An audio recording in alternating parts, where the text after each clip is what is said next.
Oluvannyuma lwa Uganda okuwanduka mu mpaka z'ekikopo kya Africa eza 1974 abazanyisa ko n'abakungu ba Uganda Cranes baddamu ne beeteekateeka bulungi era bwe batyo ne bavuganya mu mpaka za 1976 ezaali ez'omulundi ogwokuna eri Uganda. Mpaka zaatandika na kusunsulamu mu Septemba wa 1975 wabula nga Uganda yo yatandikira ku mutendera ogwali ogwa waggulu.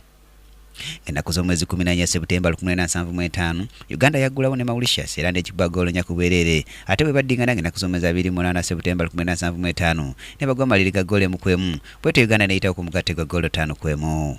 Uganda yaddamu okusamba omupiira gwayo gw'okubiri ennaku z'omwezi 26 Okitoba 1975 we yakyalira Zambia omwayo bwetyo Zambia n'ekikuba ggoolo 2 ku emu ate bwe baddingana mu kibuga Kampala ng'ennaku z'omwezi 9 Novemba 1975 Uganda n'ewangula ggoolo 3 ku bwereere olwo n'eyitawo ku mugatte gwa ggoolo 4 ku 2 bwetyo n'eyesogga empaka z'ekikopo kya Africa eza 1976. Empaka zino zaategekebwa mu ggwanga lya Ethiopia era nga zaggibwako akawuwo ng'ennaku z'omwezi 29 February 1976 ne zikomekkerezebwa ng'ennaku z'omwezi 14 omwezi ogwokusatu 1976. Amatiimu gaasengekebwa mu bibinja bibiri okwali ekibinja A n'ekibinja B.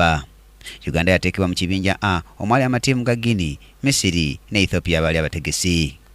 Empaka zaggibwako akawuwo ng'ennaku z'omwezi 29 February 1976 era nga Uganda yasookawo mu nsiike ne Ethiopia bwetyo Ethiopia n'ekuba Uganda ggoolo 2 ku bwereere. Uganda yaddamu okusamba ng'ennaku z'omwezi 3 Maachi 1976 era nga wano yatunka ne Misiri yagikuba ggoolo 2 ku emu ng'eya Uganda emu bw'eti yateebwa omusambi Dennis Obua taata wa David Obua. Omupiira ogwasembayo mu kibinja gwaliwo ng'ennaku z'omwezi 5 Maachi 1976 Guinea bwe yakuba Uganda ggoolo 2 ku emu ng'eya Uganda yateebwa omusambi Jimmy Muguwa mu ddakiika eki85 bwetyo Uganda n'ewanduka mu mpaka zino eza 1976 nga tewanguddeyo omupiira gwonna. Yateeba ggoolo 2 zokka ne bagiteeba ggoolo 4.